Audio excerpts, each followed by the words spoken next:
how do you take our Silicon Valley Business School courses? Well, the first thing you need is an account. So you create a username and password, and then once you have an account, you can enroll in the course of your choice.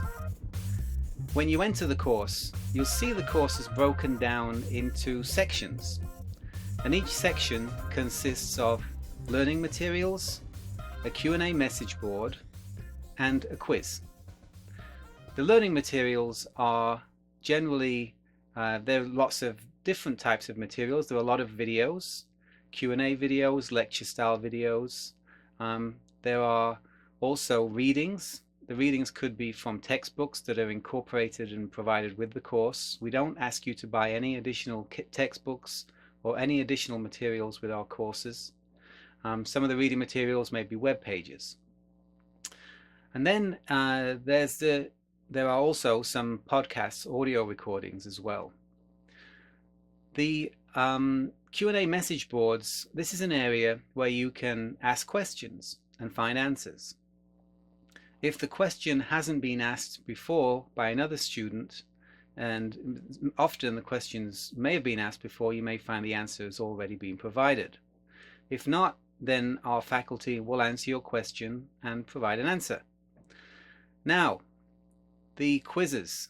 This is interesting. The quizzes there are two interesting things to know about the quizzes. Well, the quizzes actually are mostly they're multiple choice. One answer is correct out of 5 options. And we actually believe that quiz taking is a valuable part of the learning experience. With the process of taking a quiz actually helps you learn the materials.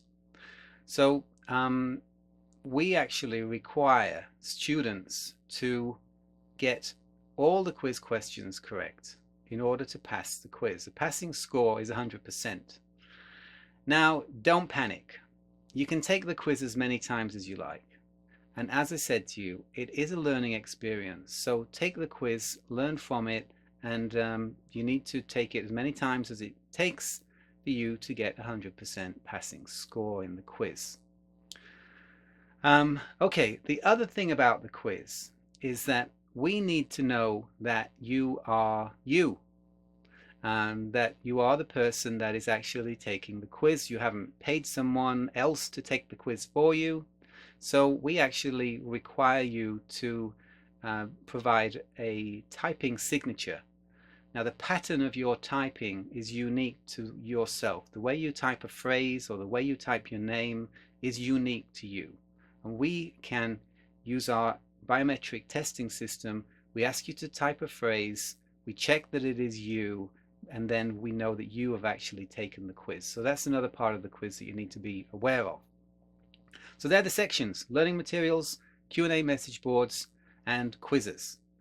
Now, you don't have to, it's a good idea to follow the sections sequentially. Start at the top and work your way through to the bottom. But you don't have to. If you see a section ahead that you want to jump to, go ahead and do so. Now, you will not see when you first enter the course the certificate of completion section. Once you've completed all the learning materials, you've reviewed all the learning materials, and you have completed all the quizzes, then the certificate of completion section will appear. And when that appears, you can simply click a few buttons and your certificate will be available to you for printing. It will also be emailed to you. The certificate has your name, it has our school, it has the course, the date of completion, and everything else. And we have all the records of your process, your progress through the course, and all the records of your quiz successes. So that's it. It's pretty straightforward. They are self-paced online courses. There's no deadlines. You can take the courses in your own time, on your own schedule. So please enjoy the course. I hope this is useful. And if you have any questions on the courses, you could check our frequently asked questions page, or if you don't find answers there, then just contact us on the contact us form on our website, and we'll be happy to help. All right, hope it's useful to you. Good luck.